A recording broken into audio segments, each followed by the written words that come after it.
Every book starts as one sentence you can't stop thinking about. What comes after it isn't word count. It's a few hundred decisions, and they should all be yours. Fiction, nonfiction, or a visual book. Each one is a different job, so each one is a different flow. Fiction first. You start with what you already know, the genre, the language you write in, how long the book actually wants to be. Then the register. Who it's for, how it should feel on the page, what the prose leans on. Your voice gets set here instead of the model's default.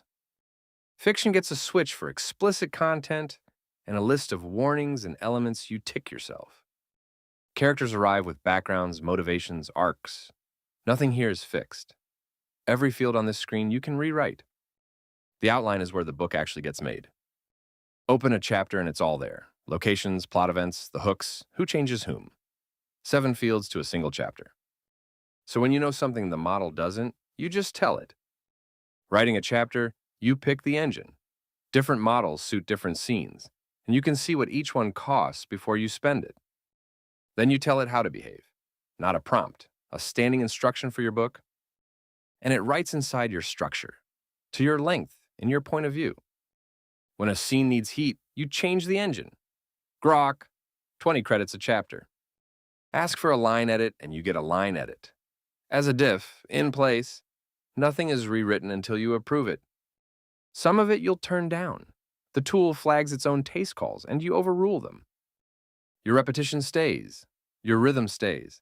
It's line editing with a collaborator, not a slot machine you keep pulling. That was fiction.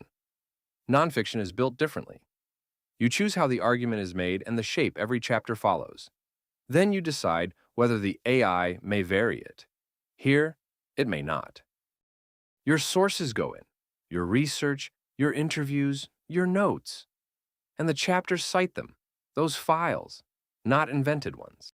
Third flow, visual books. They hold the hardest thing to hold, one consistent look. You lock a single art style as a reference, and every page, character, and object is rendered against it, and re-rendered until you agree. Then you work spread by spread. The brief, what's on the page, the words that get lettered onto the art.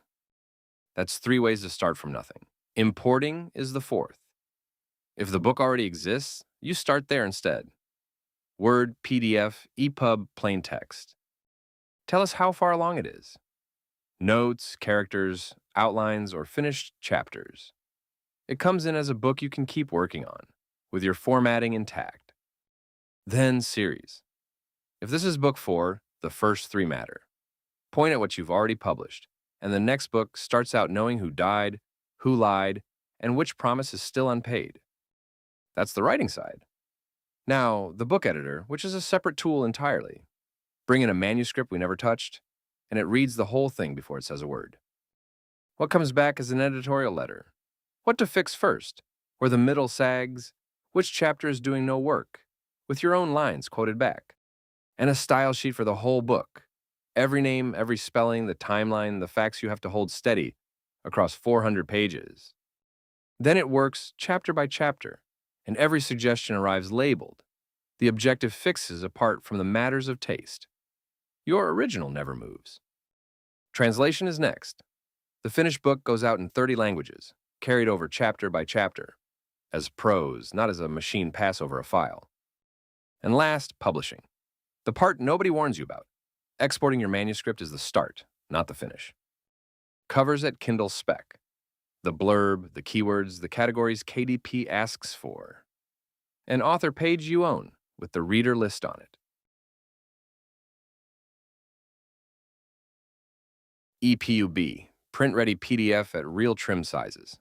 A Word file, an audiobook if you want one. This was never about getting a book out of a machine. It's about getting your book out of your head and having the whole job covered, not just the writing. AIWriteBook, a book you'd put your name on.